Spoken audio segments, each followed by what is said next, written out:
मोठी स्वप्न बघा आणि संघर्षाला तयार राहा. ज्यांची स्वप्न मोठी असतात ना, देव त्यांची सगळ्यात जास्त परीक्षा घेतो. अशी वेळ येते की एक वेळ आपल्याला वाटतं की आता बास, सगळं सोडून द्यावं आणि नवीन काहीतरी सुरू करावं. आणि हीच ती वेळ असते जिथं देव तुमची परीक्षा अगदी शेवटच्या कसोटीने घेत असतो.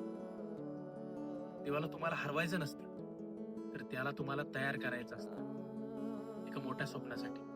हे स्वप्न तुम्ही बघत आहात, जगत आहात, आणि जे बनायचं आहे त्यासाठी जी ताकद लागणार आहे, जो स्ट्रॉंगनेस लागणार आहे, जे सामर्थ्य लागणार आहे, ते तुमच्यामध्ये तयार करण्यासाठी देव तुम्हाला अडचणीत टाकतो आणि तुम्हाला घडवण्यासाठी तुमचा कस काढतो, तुम्हाला तोडतो, मोडतो, रगडतो आणि एक असा माणूस बनवतो की कोणत्याही परिस्थितीमध्ये तुम्ही ढळणार नाही.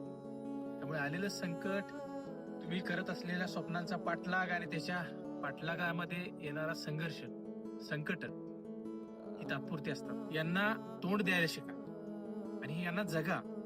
जोपर्यंत तुम्ही या संकटांना पार करत नाही, तोपर्यंत तुम्ही तुमच्या ध्येयाला प्राप्त करण्यासाठी तयार होत नाही. ही जी प्रोसेस आहे ना, ती खूप अवघड आहे.